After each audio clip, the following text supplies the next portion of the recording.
Endi esa e'tiboringizni jamoatchilikning keng muhokamasiga sabab bo'layotgan mavzuga qaratmoqchimiz.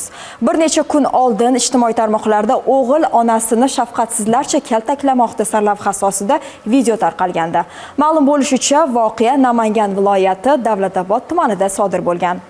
Gap shundaki, 38 yoshli ayol 14 yoshli o'g'lining buzilgan uyali telefonini ta'mirga bermay oila a'zolari tomonidan tashlab yuborilganligi tufayli nizolashib, ona va o'g'il bir-birini urgan.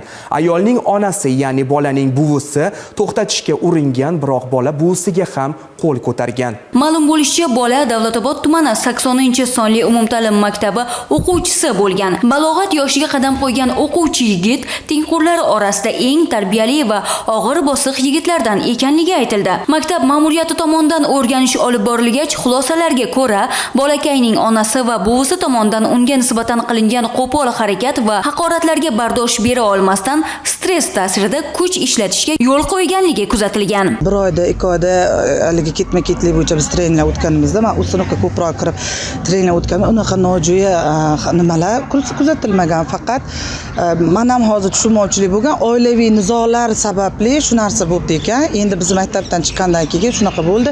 Lekin hozir o'quvchini psixologik xarakterini olganda salbiy tarafi yo'q o'quvchini.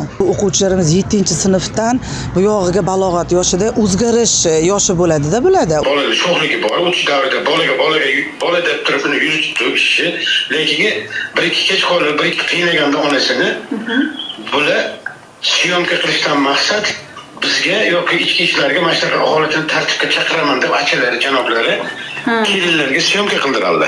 Ona va voyaga yetmagan shaxs bilan profilaktik suhbat o'tkazilib, tomonlar yarashtirilgan. Ularga nisbatan ogohlantirish choralari ko'rilib, kelgusida bunday holatlarning oldini olish bo'yicha tushuntirish ishlari olib borilgan.